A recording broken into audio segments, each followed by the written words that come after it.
U.S. military generals are concerned about a growing possibility of a military coup that could attempt to reinstall Donald Trump as president. Wow, that is definitely concerning. Now, a lot of these people are, of course, Trump loyalists. They're also the more anti-vax, anti-mask, you know, cosplaying Braveheart, fighting for freedom kind of shtick. But you know, we've kind of known there's been this rift in the military for a long time, at least along political ideology. You know, you've got the Republican, you got the Democrat, of course, you got some who join the military because they want to pick up a gun and shoot things. They got that testosterone going. Then you got those who just want to join the military to have, I don't know, get the money to go to school or just have a good career, right? Some do it because, well, they just want to serve their country. Well, the problem here, though, is when you have a contingent of the U.S. military who is essentially threatening to break down the chain of command because they don't want to listen to the official president, that would be Joe Biden right now, and say, no, no, no, I don't think he won. I think Donald Trump won. I think the election was stolen, and I think that I'm going to take my orders from the rightful president. Guys, that is setting up another Civil War scenario. That is something we cannot afford here. That is something we can't be having. But if we don't do something about this, it could happen, and it's going to get real ugly if it does. I mean, let's face it. This big lie that Trump has spread from the very beginning has infected every aspect of our political reality. If people don't have faith in democracy, they let it die. Because they're like, well, what's the point? You know, maybe he's right, maybe he's wrong. I don't know. I can't trust it. And that's part of the point of why certain people like Donald Trump do that. So that they can get all the power when people lose enough faith to where they just say, oh, the hell with it. You know? We cannot afford to be having our U.S. military at each other's throats because of political disagreements. The military typically is apolitical. They usually stay out of these affairs. But now because of the vaccine mandates in the military, because of the mask mandates, you got certain elements in there who are showing their true colors and being like, no, I'm not going to do it. And they're like, and the generals or whoever their commanding officer is like, no, soldier, you better wear it. No, sir, I'm not going to wear it. I believe in freedom. Oh, goodness. If the military breaks off like this, and some of them end up taking Trump's orders behind the scenes and not Biden's, what you've effectively got here is a kind of resurgence of the Confederacy. So Donald Trump in this scenario would effectively be the modern day version of Jefferson Davis. That's what that would be. And as usual, if the two military factions decide to start, you know, throwing lead at each other, well, it would be you and me that gets caught in the crossfire. The civilians get caught in the middle. And there would be some civilians who want to join one side or the other to try to stop the other side, and things would just get even worse. But the fact that military generals here are themselves warning about a potential military coup, a potential breakdown in the chain of command, that should be enough to light a fire under anybody's ass. That should be enough to let everybody know, whoa, wait a minute, we can't sit back and just let this happen anymore. Now we've got to stand up and do something. Okay, what? Unfortunately, that's my question. You know, what? What are you going to do? Most people aren't going to pick up a gun. They're not going to go and storm the keep or defend the front or anything like that. The only ones who are going to pick up the guns are the ones who want to murder their political opponents, and they support Trump. So what happens when the other side doesn't want to fight back? What happens? You essentially have an American version of what happened in Germany, or even Italy. And I don't know about you, but I sure as hell don't want that here. So I say, you know, even the centrists, the left, they all need to get off their asses. They all need to stop being complacent. They all need to quit just saying, oh, they're just a little band of crazies. It'll blow over. No, it won't. These people are too far gone.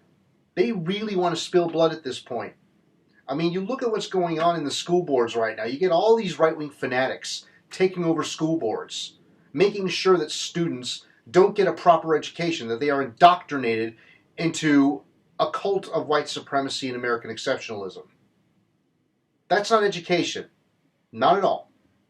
And that's what the Nazis did to their people. When Hitler was in power, they tried to indoctrinate the German students into the Nazi way of thinking. In Italy, that's what Mussolini did. Like, oh, we are the superior race, and maybe the Germans along with us, but we are superior. No, no, no, no, no, no, no, no, no. That is not an education. It's brainwashing. Now, as far as these soldiers are concerned, that's what's happened to them. They've been brainwashed. They've been brainwashed by right-wing media. They've been brainwashed by Donald Trump. They've been brainwashed by Trump's bootlickers and dick suckers. They've been brainwashed by decades of misinformation from all over American society, entertainment, the education system, the media, their friends and parents, everybody has been misinformed for decades. And now look where we are. Many of us have relatives who are in the military.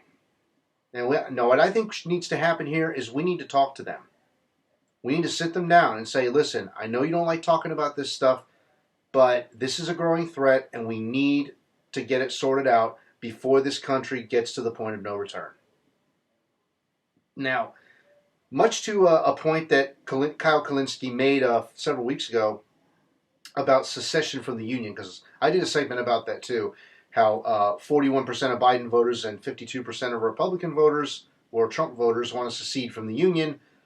You're still going to have you're going to have the problem of the rich rigging the system if you do that, number one. But what about what's happening right now? You know? How are we going to solve that? Can we solve that? If we're really going to secede, it has to be a situation where there's truly no way to reconcile any differences. And what's funny about this is that even the people in the military who want to, fight for Trump, most of them agree that the problem is the same, that the system is rigged in favor of the wealthy and corporations. That's as unanimous as a concern as there is in American politics right now. Aside from, of course, like 97% or something want sensible gun reform, the vast majority of Americans, I'm willing to bet well over 90%, agree that the system is rigged in favor of the wealthy and corporations and it needs to be properly addressed. The big problem here, though, that I've noticed is there are some who believe it's just the liberals who are responsible. Some who think just the conservatives are the rich people. They're funded by big money, so they're the ones who are responsible. No, I got news for you guys. It's both. It's both. Noam Chomsky put it best. You don't have two parties. You have one. The corporate party. The Republicans and Democrats are just two different shades of a wolf in sheep's clothing. That's all it is. And that's why we need to start looking at alternative parties, okay? We need to start really bolstering other parties in the country. We need to start ditching the Republicans and Democrats and leaving them behind. They are the cause of all this. The money that backs them, the billionaires and corporations who back them, they are the cause of all this. The cultural differences, the superficial stuff, the culture war and all that, that's nothing compared to the main gripe, which I've already established, and everybody else has already established, that it's the exact same thing. Billionaires and corporations have rigged the system. Yes, that's true. And they sneak out the back door with all the money as they get us to fight amongst ourselves. And when you get elements in the military wanting to separate like that and follow a shadow president, then they've really fallen down that rabbit hole, and it's going to be incredibly hard to get them back, if that's even possible. So secession starts to look more and more like a reality the more that divide begins to widen. But the U.S. is in a spot right now where we can't afford to have people shooting at each other. Okay, I'm not talking about like this bullshit economic war with China. I don't care about that kind of crap. If anything, we should be working with China, with Russia, with Iran, with every country to help address climate change. That's what we really need to be doing right now. But instead, you still got these old heads in Washington on both sides who are just touting American exceptionalism, stomping their boots, trying to send our military wherever we can get resources for capitalism. That's signing our death warrant at this point. It really is. And I think deep down, a lot of these separatists, as it were, like these military people who would follow Trump, I think even they know it. I think even they know it. The left definitely knows it. The centrists, who the hell knows, man? They're fence straddlers. Like they just kind of listen to what the media tells them. It's like, oh, that sounds good. Oh, they sound reasonable. Oh, yeah, I guess they're right. Maybe we should just take things incrementally. No, no, no, no, no, no, no. You take things incrementally, you're asking for trouble. You're asking for the downfall of civilization. Because we are at a point now where we can't afford to wait any longer. We got to take radical action. We got to take drastic action to get in the right direction to address climate change, and we needed to do it yesterday. And now look where we are. We've got this contingent of people in the military, according to these generals, who basically want to break ranks, pick up their guns, and start shooting at their political enemies.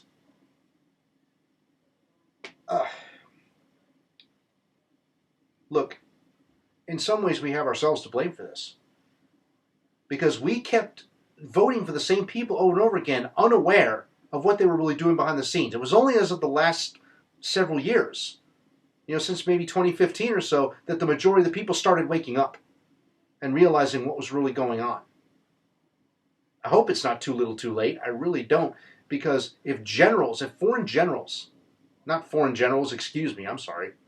If U.S. generals, I don't know why I just said foreign generals, if they're concerned about a U.S. military coup, I would listen to them. I would definitely listen to them. Because normally in the chain of command, the generals, their orders have to be followed like that. You got to be a robot. You can't dissent. And if you got people willing to dissent against generals now, that's a red flag. That's a big, big red flag. And we really need to sit these people down. If we have relatives in the military, sit them down, talk this out. Let's do everything we can to get them back to reality before it's too late.